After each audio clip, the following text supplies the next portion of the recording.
ఆత్మావలోకన కార్యక్రమానికి స్వాగతం, సుస్వాగతం. యథావిధిగా మనము ఆత్మావలోకన కార్యక్రమంలో ఒక మంచి మాటను గుర్తు చేసుకోవడం మన ఆనవాయితీ. ఆ కార్యక్రమంలోనే ఈరోజు దూరపు కొండలు నునుపు.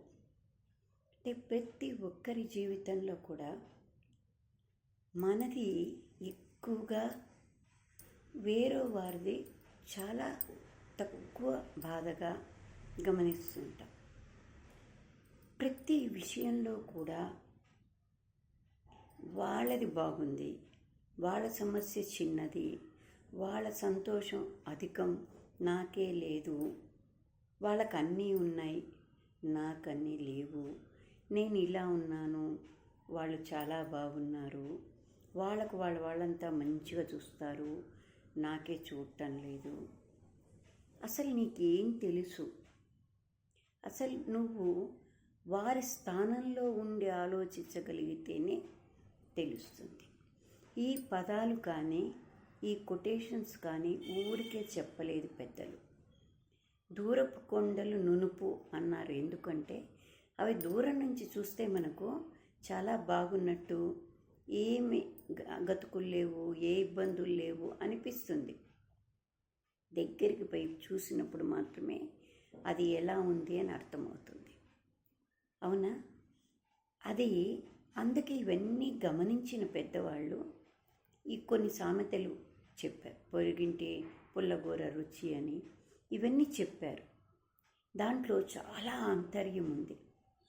ఈ దూరపు కొండలు నునుపు అనేదానికి చాలా ఉదాహరణలు ఉన్నాయి. నేను ఒక చిన్న స్టోరీ రూపంలో చెప్తాను. మనకు మనం ఆలోచించుకోవడానికి ఆత్మావలోకనంలో అది నిజమేనా కాదా. ఒక టీచర్ ఉన్నారు. ఆ టీచర్ దగ్గర ఒక అబ్బాయి చదువుకొని పెద్దవాడైపోయాడు, ఎక్కడో ఉంటున్నాడు. ఒకరోజు అనుకోకుండా ఒక చోట కలిశాడు. అడిగింది, సిద్ధార్థ, నువ్వు ఇప్పుడు ఏం చేస్తున్నావు, ఎలా ఉన్నావు, ఎందుకు అలా ఉన్నావు, అమ్మ నాన్న బాగున్నారా, ఎందుకు డల్గా ఉన్నావే అని అడిగాడు. అతను అన్నాడు, మా నాన్న అమ్మ పల్లెటూరులో ఉంటారు, నేను చదువుకున్నాక మామూలుగా మా ఇంటికి వెళ్ళిపోయాను, కానీ నాకు అక్కడి వాతావరణం అసలు నచ్చలేదు. అది విలేజ్ వాతావరణం, ఏమీ లేవు, చూసింది చేసిన పనే చేసుకోవడం, ఉన్న పనే ఉండడం, నేను తిరగడానికి తగినటువంటి ఏ ఏర్పాట్లు లేవు. అలాంటి చోట నేను ఉండలేను. అందరూ ఎంత హాయిగా సిటీల్లో ఉంటూ ఎన్ని చోట్లకు తిరుగుతున్నారు, అలా ఉన్నారు, ఇలా ఉన్నారు, నాకే లేదు అన్నాడు. టీచర్ అనింది, మనం ఉన్నది ఎక్కడైనా సరే క్రియేట్ చేసుకునే విధంగా మనం ఉండగలిగితే మన దగ్గరికి అవి అన్నీ మనం అనుకున్నట్టు జరుగుతాయి. కానీ వాటి కోసం మనం ఎండమావుల్లాగా పరిగెత్తుతూ ఉంటే మనల్ని ఎంత దూరమైనా పరిగెత్తిస్తూ ఉంటాయి. తర్వాత అక్కడ దొరికేది నీళ్లు కావు అని తెలుసుకునేటోడికి నువ్వు అలసిపోతావు. అందుకని ఆలోచించుకో, నేను చెప్పేది గ్రహించుకో అని అనింది ఆ టీచర్. కాదు మేడం, నాకు చాలా ఆశయాలు ఉన్నాయి, నేను అలా ఇలా అన్నాడు. సరే, ఈ మాట ఎప్పుడైనా నేను గుర్తుకొచ్చినప్పుడు, నీకు ఇబ్బంది అనిపించినప్పుడు నా మాటలు గుర్తు తెచ్చుకో. అప్పుడైనా అనిపిస్తే గనక నీవు నిజ జీవితంలో కొద్దువు కానీ అని చెప్పింది. అంతలోపలికి ఇంకో అబ్బాయి వచ్చాడనమాట అక్కడికి. ఈ మేడం శిష్యుడే, ఇప్పుడు శిష్యుడు. ఆ అబ్బాయి వచ్చి అన్నాడు, మేడం పుస్తకాలు ఇస్తామన్నారు కదా, కొన్ని పుస్తకాలు తీసుకుపోదామని వచ్చాను, మీరు తీసి పెట్టారా అడిగాను కదా అని అన్నాడు. అని అంటే ఉన్నాయి అని చెప్పి ఇచ్చారనమాట. అప్పుడు ఆ అబ్బాయి, నువ్వెక్కడ ఉంటావు బాబు అని అడిగింది ఆమె. మీది ఏ ఊరు, ఎక్కడ ఉంటావు, ఏంటి అని అడిగింది. అని అంటే ఆ అబ్బాయి చెప్పాడు, మాది పలానా విలేజీ మేడం, దగ్గరే, పోతూ వస్తుంటాను, నేను చదువుకోవడానికి మాత్రం ఇక్కడికి వస్తాను. మరి నీకు విలేజ్లో ఇబ్బంది లేదా, నీకు బోరు కొడుతుంది కదా, అక్కడ రొటీన్లో ఏమి ఉండవు కదా, నువ్వు చదువుకుంటున్నావు, బాగున్నావు కదా, మరి సిటీల్లోనే ఉండొచ్చు కదా అని అడిగాను. మేడం, సిటీలో ఉన్న మన వాతావరణంలో ఉన్న మనం బాగుంటూ మనం అనుకున్నవి చేసుకుంటే నాకు అసలు టైమే ఉండదు మేడం. నేను అన్ని పంటలు నేను పొలంలో ఖాళీ ఉన్న సమయంలో మంచిగా అన్నీ పండించుకుంటాను. ఆ పని కూడా చేస్తాను. 10 మందికి అంత అన్నం పెట్టగలుగుతున్నాను. నా ఓన్గా ఈ కూరగాయలు అవన్నీ పెట్టి దాన్ని ఒక ఫామ్ హౌస్గా తయారు చేశాను.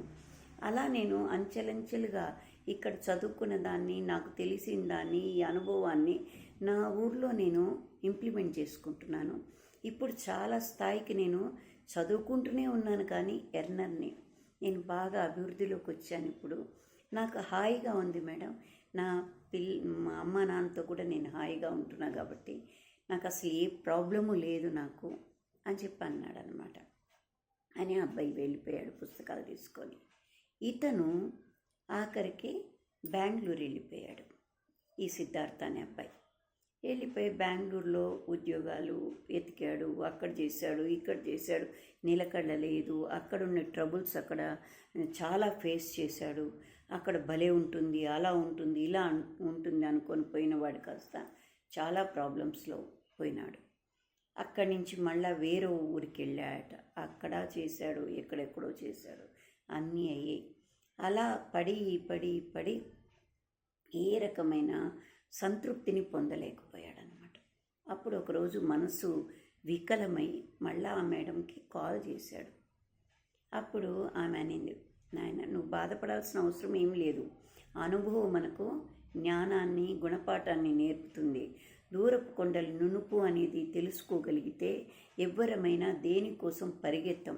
ఉన్నది ఏది ఉందో దాన్ని మనం మలుచుకొని మనకి ఏ రకమైనటువంటి ఆశయాలు ఉన్నాయో అక్కడ ఇముడ్చుకోగలుగుతాము. కానీ మనం వాటిని వదిలేసి అక్కడ ఇది ఉంది, ఇక్కడ అది ఉంది, వాళ్ళు బాగున్నారు, నేను కాదు. నీకు ఏది అందిందో, నీకు ఏది ప్రసాదింపబడిందో దాన్ని నువ్వు తృప్తిగా అనుభవించగలిగితే ఈ ఎంపర్లాట ఉండదు. ఎదుగుదలకు వెనక్కి వెళ్ళే అవకాశం ఉండదు. కొన్ని ఏళ్ళు మనం ఈ ఎండమావులతో పరిగెత్తి సమయం వృధా అయిపోతుంది. వయసు పైబడుతుంటుంది.